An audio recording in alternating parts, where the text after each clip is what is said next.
Hello বন্ধুরা, সবাই কেমন আছো? আজকে দেখো আমি তোমাদের জন্য কি নিয়ে আসছি। এটা একটা লাউয়ের খোসা ভাজি।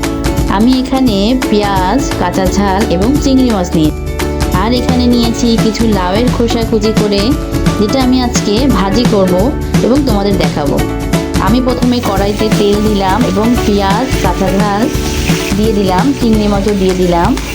এখন আমি এটাকে সুন্দর করে ভেজে নেব এবং কিছু সময় পরে আমি এখানে হলুদ এবং লবণ অ্যাড করে নিব এবং আবার আমি সুন্দর করে এটা ভেজে নেব।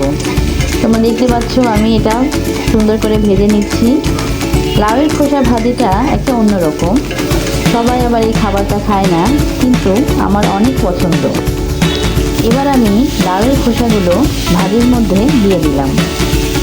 ঝাল পেঁয়াজ আর চিংড়ি মাছের মধ্যে লাউয়ের খোসাগুলো দিয়ে কিছু সময় তোমাকে নাড়াচাড়া করতে।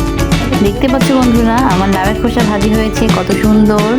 আমার ভিডিওটা যদি ভালো লাগে সবাই লাইক, কমেন্ট এবং সাবস্ক্রাইব করবে। ধন্যবাদ বন্ধুরা।